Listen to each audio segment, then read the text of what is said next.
Hello, welcome, Cabbage here.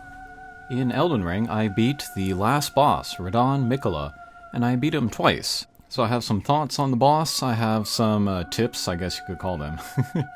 And then, I've seen a lot of, criticism, or just kind of general reactions to the final boss, as far as gameplay. And I thought I could use this video as a platform to talk about some kind of greater gaming concepts. But we can look at my first clear. This was with my Akeha character, who is centered around katanas and great katanas, and no real restrictions beyond that.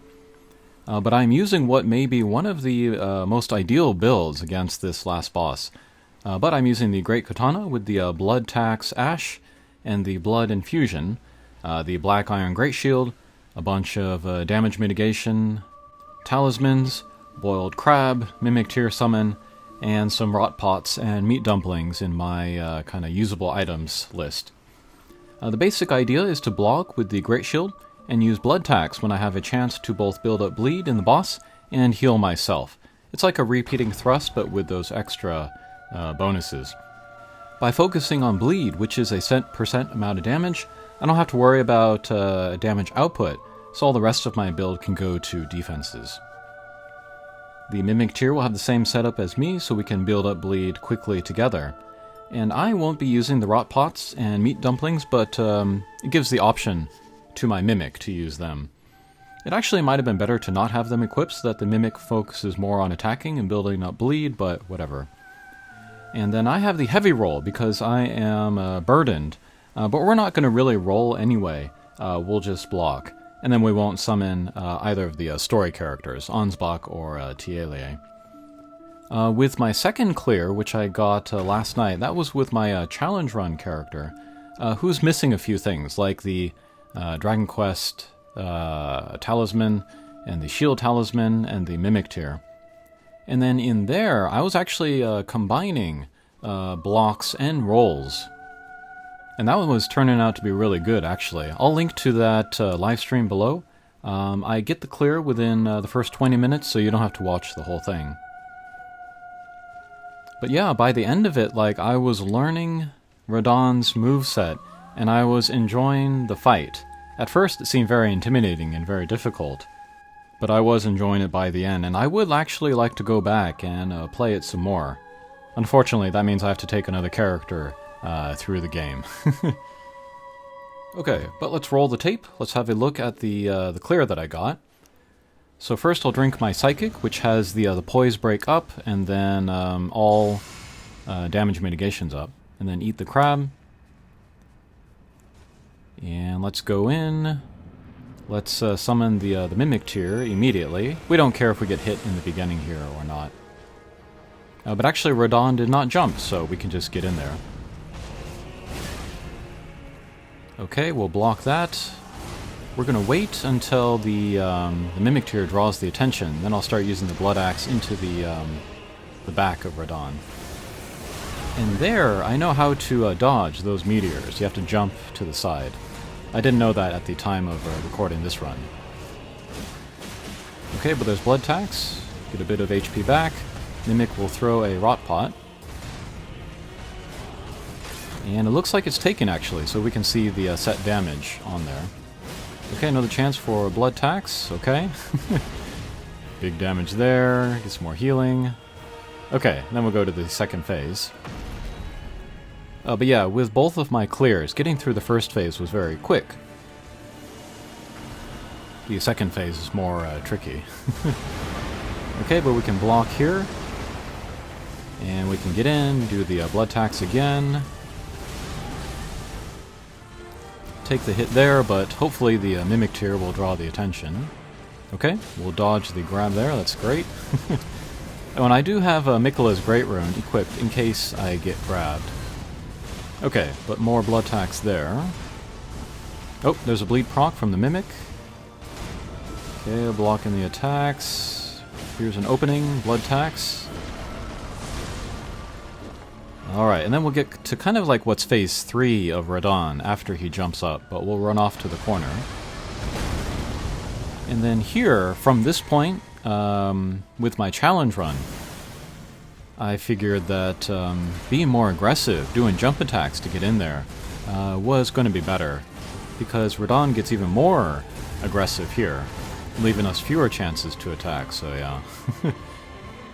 Okay, so here my Mimic is grabbed. We can use this chance to heal or refresh the crab buff. Give myself Golden Vow. And then we can get back to doing blood tax. So when Radahn is distracted, we can keep doing blood tax. And Mimic Tier, for some reason, still has like full HP, so maybe he used one of those meat dumplings. Okay, but we'll get the clear there. Alright, and then the rest of the video, I'll just be showing like cutscenes or like running around. If there's time, I'll show the battle again, but I won't do commentary over it. But yeah, that was the fight. Very quick, very smooth. And again, this build that I'm using here might be one of the most ideal for the boss. It counters the boss's strength and takes advantages of its weaknesses. But yeah, pretty quickly the Great Shield setup was identified as good for this fight. I saw some prominent streamers use it for their first clears. And now, a lot of users that did not play through the game with a Great Shield, they kind of feel obligated or even forced to use a Great Shield for this fight. They feel like they have no choice but to change their build. I want to say something similar happened with Millennia. They felt they had to change their build in order to take advantage of like Bloodhound Step or use weapons that did more knockdown. This is not true, of course, in either case. You can just put in the time to learn the moveset, learn to dodge things, or in my case, you know, learn to dodge some things and then block others. But yeah, this outcry against this boss, I think shines a light on how a lot of players think about capital B builds in Elden Ring. I think the idea is very prevalent. There are lots of videos on YouTube, you know, laying out different builds. There's even a subreddit called Elden Ring Builds. But as with so many things in the video game community, a lot of people will take an idea and then run with it to the extreme and come to the belief that a build must be strictly adhered to for an entire run of the game. And so, when they get to a boss like Radahn, which but encourages a certain setup or a certain strategy, then they get upset. Maybe they feel betrayed by the game, like expectations were set and now it's kind of going against them. Or maybe they believe that, you know, the game should be quote-unquote balanced so that each build is equally good in every situation. But that's impossible, of course. The thing about Elden Ring is that every boss has different weaknesses, and therefore different setups and tactics and approaches are going to be more appropriate for them. I've talked about a concept for years, and this is true for like almost any like RPG or like simulation game. But there are like 3 factors that contribute to success in a battle. 1 is in-battle performance, 2 is pre-battle preparation, which includes your build, and 3 is luck. This goes back to the earliest days of video game RPGs like Final Fantasy and Ultima, and to tabletop games as well, like Dungeons & Dragons and Magic the Gathering. But yeah, these 3 factors, they can contribute to success, but if you use less of one, then you have to make up the difference with the other 2, and then luck is unreliable. The people in Elden Ring religiously sticking to their dedicated build, regardless of what is appropriate to each individual boss, are relying mostly on in-battle performance and luck to get their clear. Nothing wrong with that, and for the majority of Elden Ring and previous Dark Souls games, that approach is pretty doable.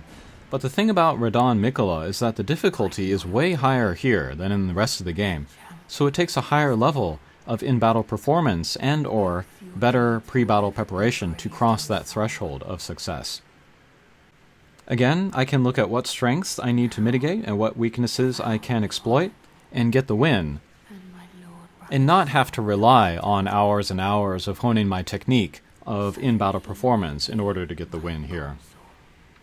And my playstyle, if you know me from other games, you would know that I feel like pre-battle prep is half the fun, and that is why my Elden Ring characters are not builds so much as themes. Like with Argo, I restrict myself to spears and halberds, but not to just one spear. And so I can take advantage of all of the different things that all of the different spears can do. Like one example is the Dragon Borealis. The first dragon weak to strike rather than pierce, In that case, I can bring out my Spike Spear and get a pretty comfortable clear there. But if I had a more strict build with only one pierce weapon, for example, I would have to spend more time beating my head against the wall to get it clear that way. I think some people would describe using a strike weapon against Borealis as quote-unquote easy, and not using it as quote-unquote hard, but I think the better way to describe it is as appropriate versus not appropriate to the characteristics of the boss. Perhaps another way to put it would be to either play hard or play smart. I prefer to play smart. And then one game, or one series of games, also by FromSoft, that really emphasizes that approach is Armored Core. And in those games, changing your builds for specific missions or bosses is nearly required. And I think it would be wise to learn that lesson from that game and apply it to Elden Ring. And I think part of the reason why people are experiencing whiplash with Radahn Mikola is because sticking to a build throughout a game was more viable in previous Souls games, because everything was narrower in terms of options available to players and the variety in boss strategies. But Elden Ring is much broader in both senses, so a player sticking to one build is going to struggle in more situations, requiring greater in-battle performance more often. Next, we can talk about the idea of cheese. I feel like the definition of cheese within the Elden Ring community has lost so much meaning that it only means now something that I don't like. But the definition that I have had for years of cheese is that it's a method that gets around the mechanics of the game. It gets a clear without engaging those mechanics, but does not cross into territory of like a hack or a cheat. I consider like an exploit as pretty close to cheese. To use something that I did as an example, I beat Commander Nial in Castle Sol in my challenge run by shooting poison arrows at him from outside his boss room. I got the clear despite not engaging him in the intended way, which was by fighting him inside his boss room. I would consider that cheese. However, I have heard the term cheese applied to all kinds of things in Elden Ring that are perfectly fair and intended by the developers. Stuff like summons, great shields, range attacks, bleed. But what I always come back to is asking, what do the developers care about? They care if you get the win. They don't care how you do it, as long as you use the tools in-game and you're not cheating. Cheese as a concept only exists within the gamer community. The developers themselves do not see cheese. And so we have to ask ourselves, are we playing to meet the standards of the community or the developers? I play to meet the standards of the developers. Another thing that I think is tripping up people is that there are the famous catchphrases associated with the Dark Souls series, get good or skill issue. And I think like 95% of a player base associate in-battle performance with skill. But I would argue that the pre-battle setup is also a skill, a very different type of skill, but still a skill.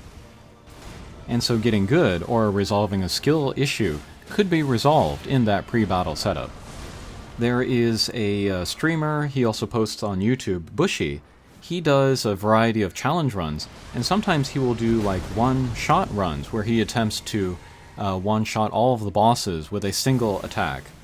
And I love those because those are like the epitome of the pre-battle prep, which is like on the opposite side of the spectrum, the other side being like, a level 1 no-hit kind of a clear. But yeah, again, from the point of view of the developers, it's all the same if it leads to a clear. That is what counts. I guess I can address some other complaints that people have about, especially the second phase of this boss. Some people complain about the light effects, making it, impossible to play. I personally did not find it a problem, but then I don't have, problems with like epilepsy or stuff like that, so I don't know if I'm qualified to talk about that. I had no problems with the lights. Another thing that people were complaining about was a lack of openings. It took me a while to find them, but I did find them. And again, that was with a combination of blocking and rolling. If you roll at the right time, it can set you up for an attack, even a charge heavy in some cases. But yeah, those are my thoughts on having cleared the final boss twice. In a future video, I want to talk about, the choice of Radahn. the story lore stuff going on here. I've heard a lot of criticism there too. I enjoyed it all. Hopefully I'll be able to make my point in that future video. Okay, thanks for watching, and we'll see you again. Take care.